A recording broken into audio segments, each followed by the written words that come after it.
Welcome, trustees, deans, faculty, alumni, graduates, families, my fellow honorands, Justice Department spies, and that Uber Eats driver delivering mimosas.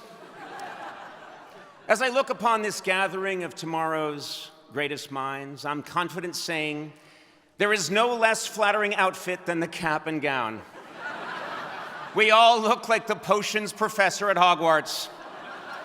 Up here on stage, it feels like an AA meeting for druids.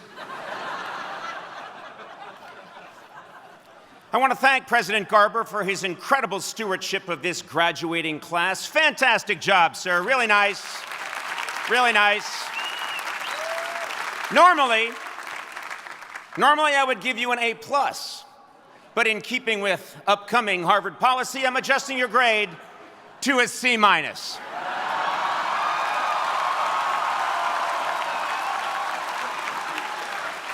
Trust me, it's for the good of the school.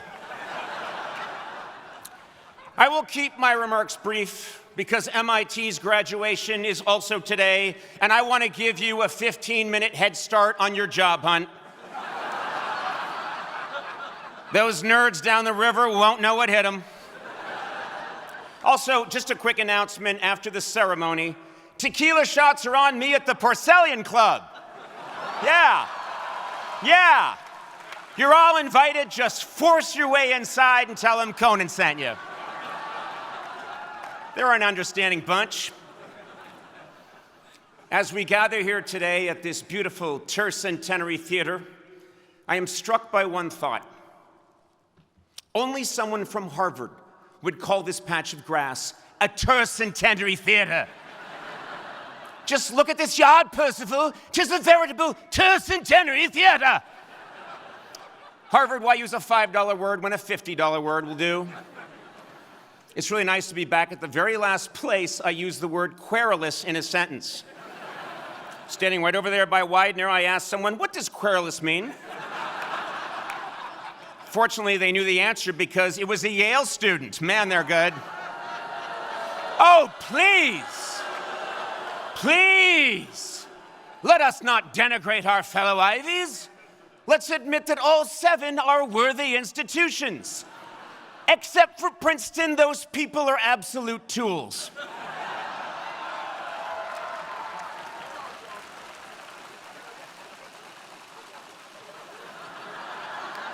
What the hell's going on over there?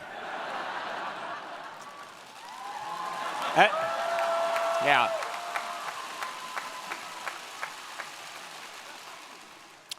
As I stand here, I'm flooded with so many rich memories of this campus, and especially of my dear beloved Mather House.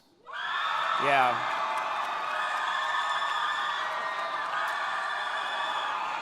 Yeah, that's enough. Mather was named after former Harvard president Increase Mather, who was an infamous figure in the Salem witch trials. And if any of you spent more than an hour in Mather House, you know the witches got the last laugh.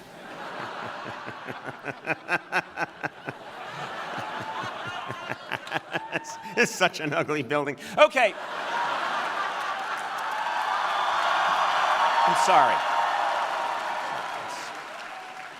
Let's tear it down, start again. All right, here we go. Of course, we all make jokes about our school, but Harvard is still our nation's oldest and most renowned seat of higher learning. And today, you are the 375th graduating class. Yes. Did you know that the first graduating class in 1642 had only 9 students? Yeah. And somehow, even they were all legacies. That's hard to do. No university in our nation has produced more Nobel laureates or white-collar criminals. So whether you choose good or evil, know that you are among the very best.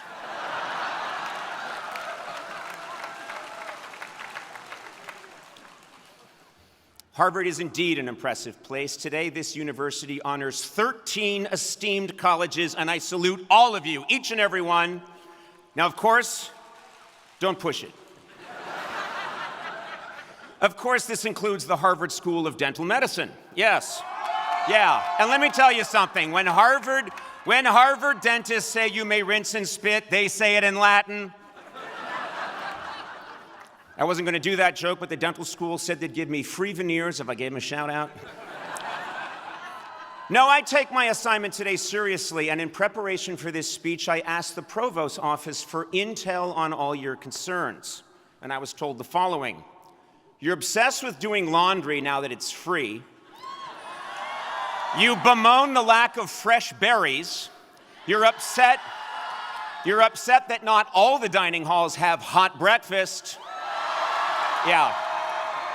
And you're alarmed that the Kennedy School has stopped providing complimentary coffee. Yeah.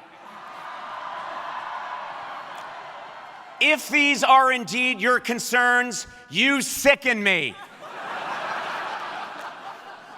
Half those complaints are things you'd hear from a brown bear. More berries!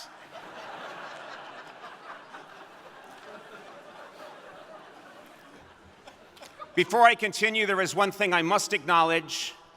For your entire academic lives, you have been lectured to by lots and lots of old white men.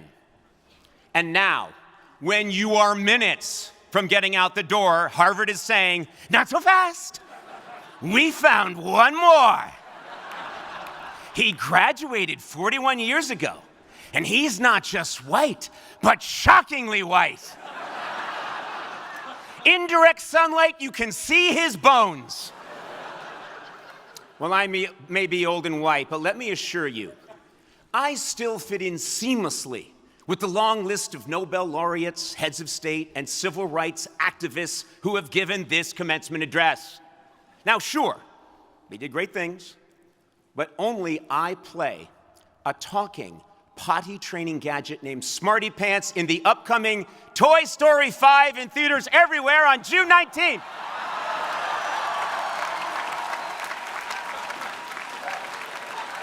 Did Winston Churchill do that? He did not. Former German Chancellor Angela Merkel? Well, she did audition, but testing showed she frightened children. Yes, I graduated 40 years ago, but I promise you, your lives here were no different than mine was in 1981.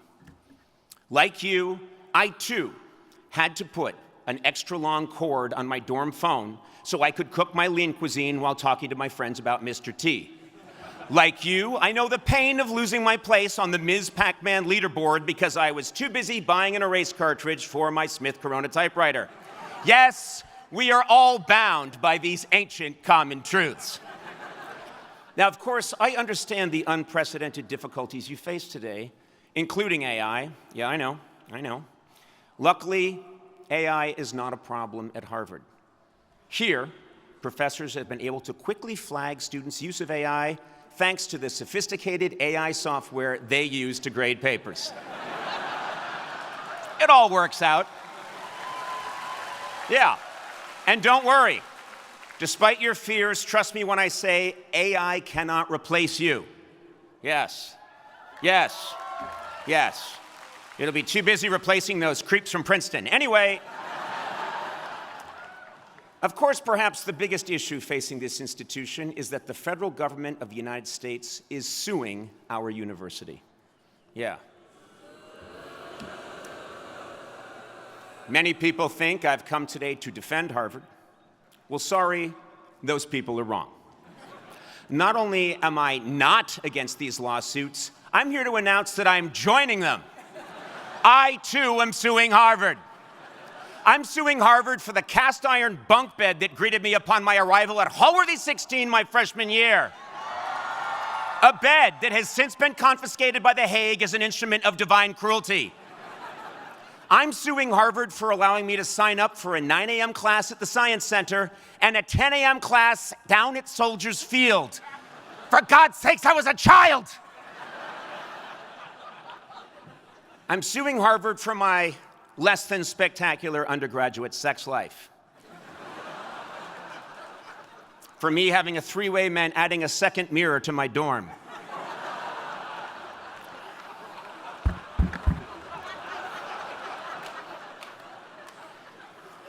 I'm suing Harvard because once I had to listen to the Harvard Crocodillos do an 8-minute rendition of Splish Splash, I Was Taking a Bath. My God, each one took a solo, and it was awful.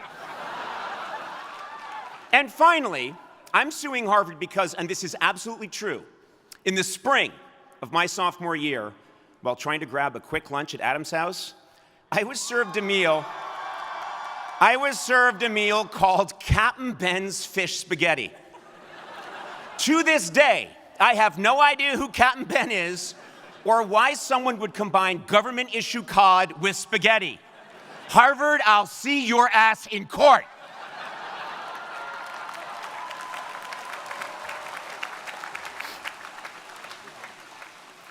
Yes, I'm confident that my claims will have more merit than those filed by the President of the United States.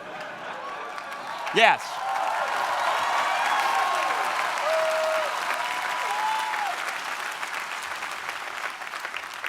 As you are aware, the current administration feels Harvard admits too many foreign students, and who knows, they may have a point. After all, what has any foreigner ever added to our American culture? With the possible exception of music, literature, art, cuisine, fashion, architecture, dance, scientific breakthroughs, and the core of our moral codes and ethical beliefs. Seriously.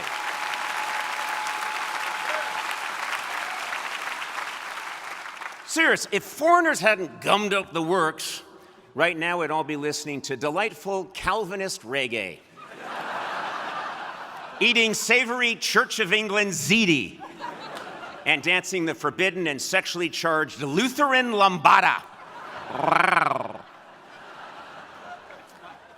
But let me assure you, I did not come here simply to toss off some jokes about my alma mater. I mean, that was the main reason. But I really do love this school. It changed my life. The day I told my bedridden grandmother, a woman who had never had the opportunity to go to college, that I had been accepted to Harvard, and seeing her weep is one of the happiest days of my life. Of course, it turned out I was sitting on her leg. But I knew in addition to the pain, she felt real joy. And I felt joy as well, especially when I sat here at my commencement in 1985. I really understand how much hard work it took for all of you to get to this point. And you should feel enormous pride, just as I did. On my commencement day, I was content if my Harvard degree was the first thing people knew about me. But what I have found, after all these years, is that I am fine with Harvard being the last thing anyone knows about me. This is not a diss on this institution in any way. I just believe that status, even when it's hard-won, can be double-edged. When I started my career hosting a late-night talk show, there was no internet. The only thing the media knew about Conan O'Brien was that he went to Harvard. That association may have been fine if I were a burgeoning philosopher or physicist, but for a comedian, that was a death knell. People thought the name of my show would be Late Night with He Thinks He's Better Than You, which I would have gone with, but it didn't fit on the shirt. All these years later, Harvard is far, far from the very first thing people think of when they hear my name. I have made 10,000 hours of content, and none of it screams Ivy League education. That's right, I'm the man who went on Hot Ones and rubbed hot sauce on my nipples. I shopped for weed with Kevin Hart and Ice Cube. I got drunk in an American Girl doll store. I've done many things no man should do, and all of this was before I became a Pixar potty training toy. Now, some of you may think, well, that's comedy, Conan. How does that apply to me? And to you I say, how dare you interrupt? I'm giving a commencement address. Yes, my challenges were unique to me, but I found that any single achievement, like a Harvard diploma, becomes less important to me in all the very best ways when I embrace certain principles. The first is that I endeavor to always remind myself that I have done absolutely nothing alone. Walt Whitman wrote, "I contain multitudes." Well, I contain a breakfast sandwich and an iced coffee from Tate, but whatever I have achieved has been with the help of an infinitely packed clown car of multitudes. If I could invite everybody, alive or dead, who has contributed to my being your commencement speaker today, all of Cambridge and half of Alston would be crammed, shoulder to shoulder, with friends, family, well-wishers, writers, producers, haters, fans, and a billion chance encounters. Recognizing that my accomplishments are not just my own has given me much-needed ballast throughout my life, and it really helps to spread the blame around when things go south. Another thing I learned to do that has saved me repeatedly is to pivot. I have had to course correct so many times in my career that my path is a crazed tangles of zigs and zags. I famously lost a job that meant the world to me, and then years later, I saw the entire format of late-night television, something that I had dedicated my career to, start to evaporate. So at the suggestion of a very smart friend, I started a podcast. I actually had disdain for the project until, with the help of guests, collaborators, and an assistant addicted to gummies, I made something I loved just as much, if not more, than my late-night show. I have had to pivot like this so many times that I've come to really love pivoting. And I use the word pivot much more than I should in conversation and commencement speeches. And now I pivot to my next truth. I always recognize the enormous role of luck in my life. Refusing to see how luck has played a role in anyone's success is simply ignorant. Many people are happy to mistake a lucky poker hand for their own brilliance, and fighting that human instinct has kept me sane.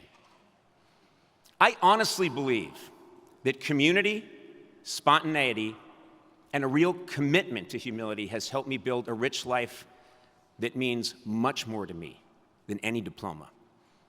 And believe me, I'm not saying the goal is to renounce accomplishments, but rather to metabolize them. If you carry your victories lightly, other qualities, kindness, originality, courage, humor, and humanity have room to emerge.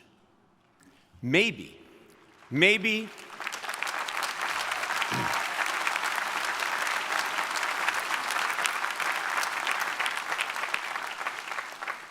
the greatest lessons I've learned along these lines have been through my 24 travel shows. I have degraded myself in Cuba, Ghana, Korea, Armenia, half of Europe, Argentina, Thailand, Mexico, and Greenland, where I visited a real estate office and tried to buy the country. When I travel to another land, every quality I have discussed, community, adaptation, and a sincerely humble approach are all necessary. When you don't speak the language, no one truly cares where you went to college, and you have no choice but to make friends. It's on these travels that I learned a great lesson. Let yourself be bad at things. I have been a bad dancer in every country I have visited. But the people laugh because it turns out everyone everywhere is related to at least one terrible dancer. For me, humility on these trips can easily lead to humiliation, which is also a useful tool. 3 weeks ago, I visited Amsterdam, dressed up as Van Gogh, and forced my way into the Van Gogh Museum, where I started loudly demanding a cut of the merchandising because I made no money during my lifetime. Guards forcibly ejected me. I was roundly mocked by patrons for my pathetic display, but I did see a lot of smiles, and not one person said, "Now that's a Harvard grad." In Tokyo, I met with a teacher of Japanese etiquette who volunteered I wasn't her type. And when I asked her why, she just said, "Face."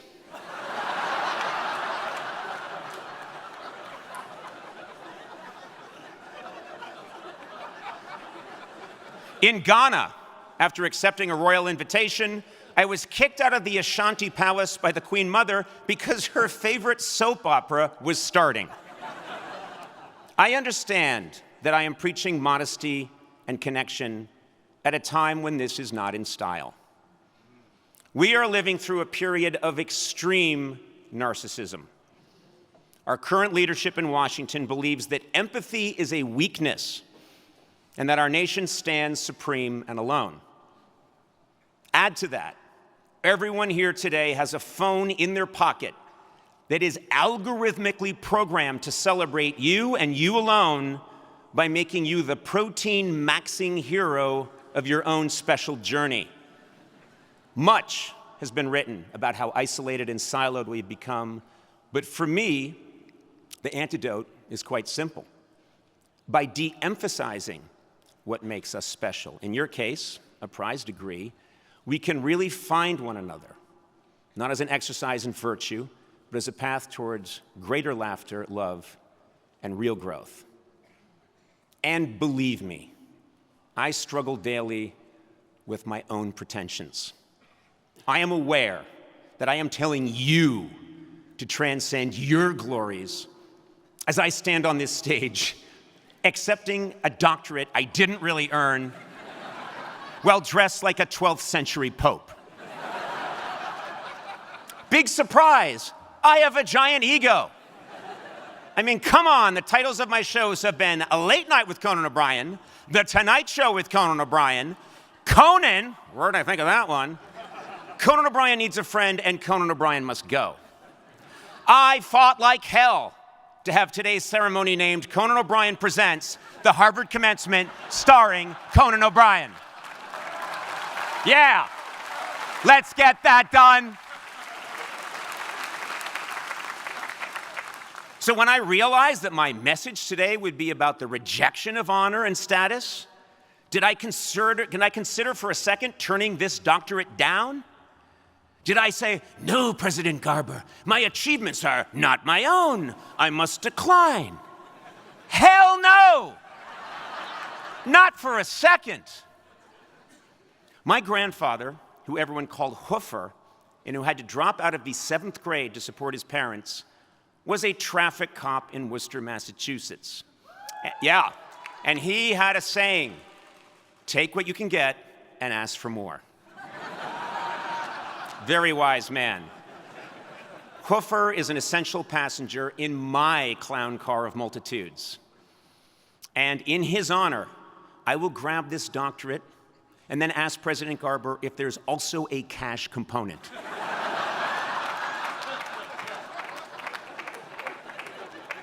You see, I, like you, am still very much a work in progress. But the ideals I stress today have made my life infinitely richer and happier. So maybe my wish for you is not that Harvard becomes the last thing people know about you, but instead that Harvard becomes the least important thing people know about you.